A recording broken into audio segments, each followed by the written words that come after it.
Imagine if you were writing down some questions about the Statue of Liberty.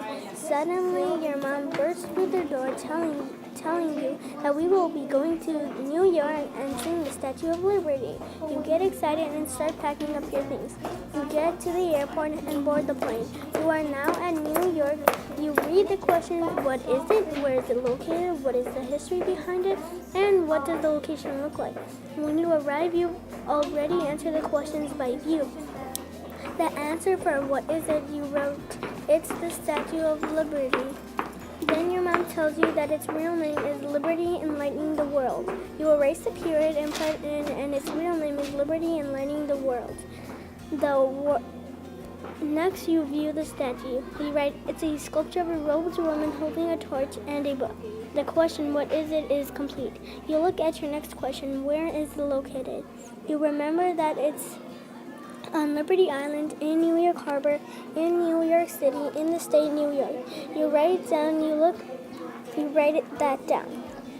You look over at your next question, what is the history behind it? You look around and spot a stand with a book on it called All About the Liberty Enlightening the World. You look through the table of contents and find what is the history behind it. You go to the page number and write down, people of France gave it to us as a gift for friendship. People of the United States raised funds to build the pedestal and the foundation. The Statue of Liberty, aka Liberty Enlightening the World, was built by Frederick Auguste Bartholdi. You look at your last question, what does the location look like? You look over at the statue and write down the statue is the 300 feet statue. The statue is green, a robed woman holding a torch and a book.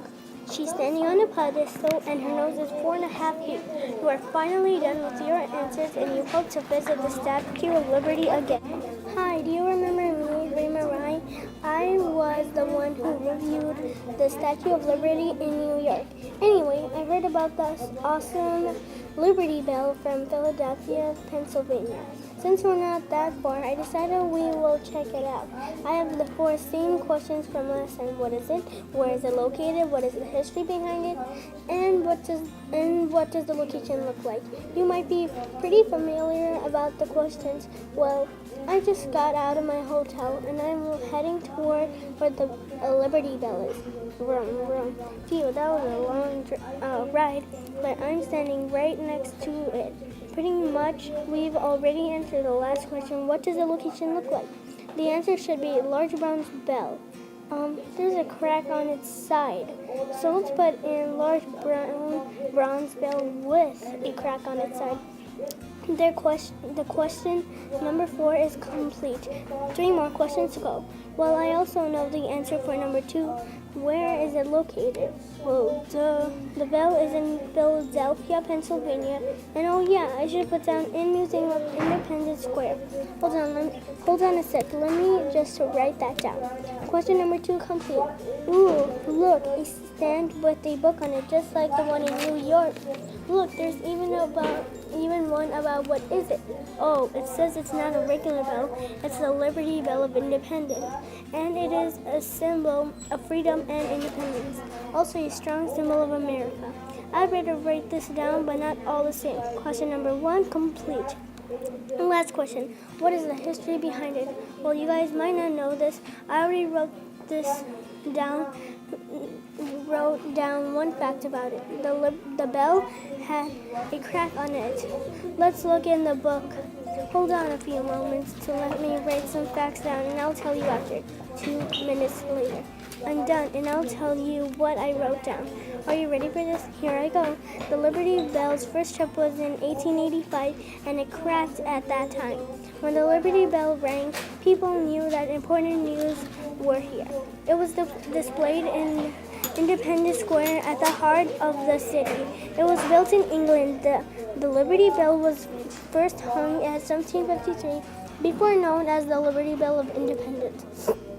And last but certainly not least, the Liberty Bell has not been rung since 1884. Because of the crack on its side, Oh my gee, that was a lot of facts, but hopefully my facts are good and simple enough for you to explain or learn. Probably we will come again to see another famous thing or just to see the bell again. But right now I'm gonna go shopping for about 2-3 hours until the day ends. See you in my next paragraph. I'm back with another helpful paragraph. And this one, I'm traveling to Boston, Massachusetts.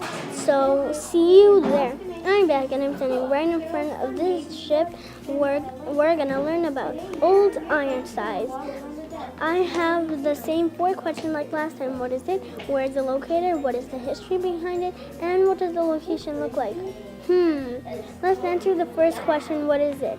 I'll write down a wooden ship called Old Ironsides that has never been defeated before. It is a Navy ship. Perfecto. Next question. Where is it located? How about the ship is located in Charlestown Navy Yard, Boston Harbor, in Boston, Massachusetts. Yep, that's good enough for me. Wow, we are going so fast. Only 2 questions to go. Let's go with what does the location look like? I'll write down it was an unsinkable Navy ship that its wall and hull look like to be able to be as strong as iron. Probably that's enough. Last question was, I think, a huge answer. First of all, if you guys do not know this, I know a whole bunch about the ship, and I already wrote down the facts.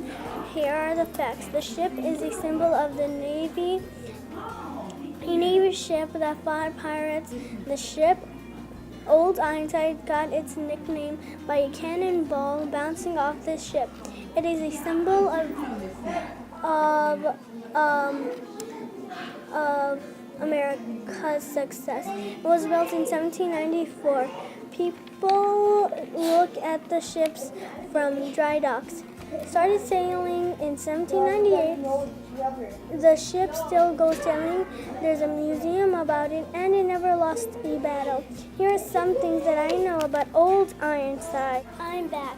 I think this is my last paragraph about the famous things in the East region, but right now I'm going from Boston, Massachusetts to the only Washington, D.C.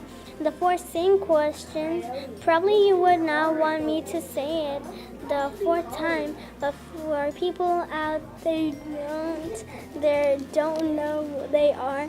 What is it? Where is it located? What is the history behind it? And what does the location look like? Please hold on a few minutes. 30 minutes later. Okay guys, I'm here in front of Washington, D.C.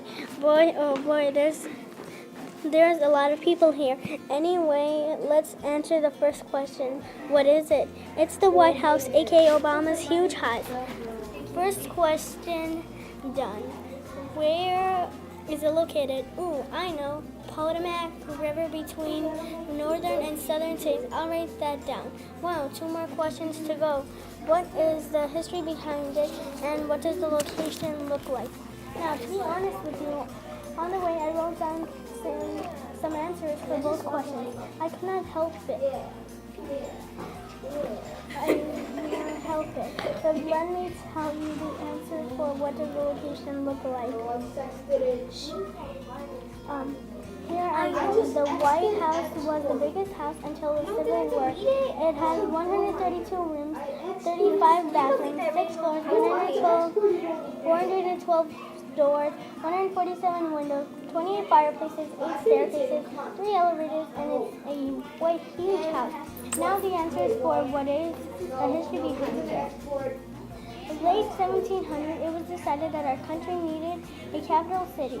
George Washington actually chose the spot. Approximately 6,000 people visit the White House.